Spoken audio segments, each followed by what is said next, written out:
I'm going to give you some of the secrets about how we make you buy what we want you to buy. So as a marketer, when I'm first giving you a product, what's my job? Well, my job is to make you want it, to crave it, to need it, to think that it is the best innovation in food since sliced bread. But how do we do it? Well, I'm going to give you a really big example later that I'm going to break right down for you. But let's just start by looking at a few fun little things. So here we have Shreddies, an old favourite, been around for years, very popular in the UK and Canada. Without changing a single little thing about that product, they remarketed them, rebranded them as brand new diamond-shaped Shreddies. Food marketing genius right there. In the 1950s, there was a very important innovation in food. The instant mix cake, one of my personal favourites. When they were first brought out, all you needed to do was to add a little bit of water. Who's not going to love that? Well, actually, no one loved it. No one bought the bloody things. So they did a bit of research.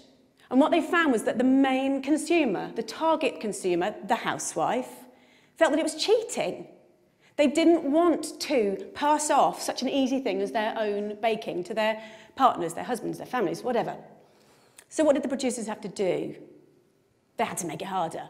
So now you had to add water and an egg.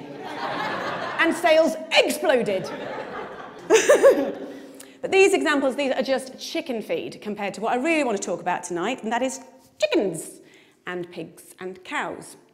So when we think about where chickens, etc. come from, we think about something a bit like that. That's also our instinctive idea, but we all know if we really think about it, if we think about it deeply, it's probably a little bit more like that. But that's a lot nicer. It's a lot more romantic. So how do we give you this impression? Well, there are 3 techniques that we use. The third of which is our secret weapon, and I am going to blow it for you tonight, so please stay primed for that. Let's look at technique number 1. Everybody believes what's on the label. So let's look at some examples. Some of my favourites, some of the ones I use all the time. I'll use farm fresh. I'll use 100% natural. I'll use butcher's choice. But what does that really actually mean? Well, truthfully, it doesn't mean very much. If we see that on the label, we feel a bit more confident. But let's have a look at what a farm really looks like. It probably looks like that. Now, this is a concentrated animal feeding operation. I'm going to run that past you again. It's a concentrated animal feeding operation. That's not going to look great on a label. Hence, we use farm fresh. Innovation number 2. This is what we use. We focus on progress. Intensive farming was born out of necessity. At the end of the Second World War, resources were extremely tight.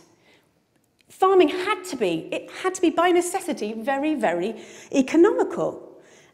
And we've learnt from that, and we've built from that, and we're able to now raise more and more animals in smaller and smaller spaces.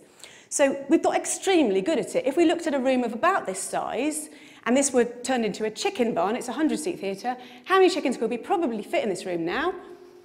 I'm going to say about 4,000. It's pretty impressive, isn't it? It'd probably look a little bit like that.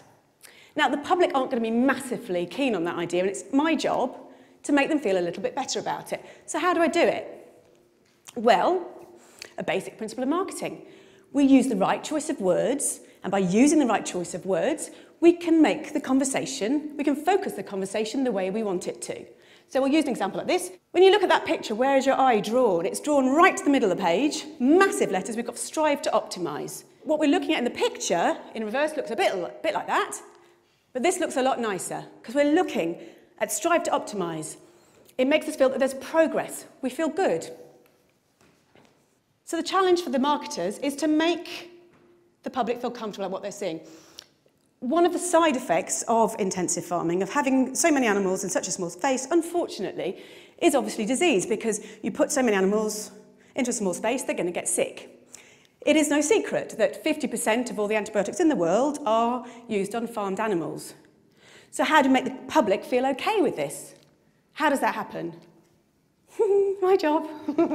How do I do it? I use the language of innovation. So we're going back to our old friends at porkcares.org. And what they do is they say, as farming has become more efficient, veterinarians have incorporated new technologies and methods into practice. This makes us feel good. This is positive. Yeah? This is progress.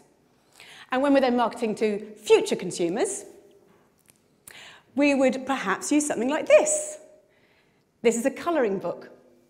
Pigs and pork. It's absolutely gorgeous. And what we're doing here is we're getting the children to focus on the fact that we're using innovation. So by bringing the pigs out from the muddy fields and into the clean barns, we're taking them away from all that nasty, dirty mud and all the diseases that are lurking there within. Positive. So on to our secret weapon. This is what we really need to focus on. So these two techniques alone, they are not going to work. We need a secret weapon, number 3. It is actually in this room right now. Secret weapon! It is you. So how do we do it? When you're in the supermarket, you don't want to think about where those products have come from. You don't want to think about how those animals have been reared, how they've been treated.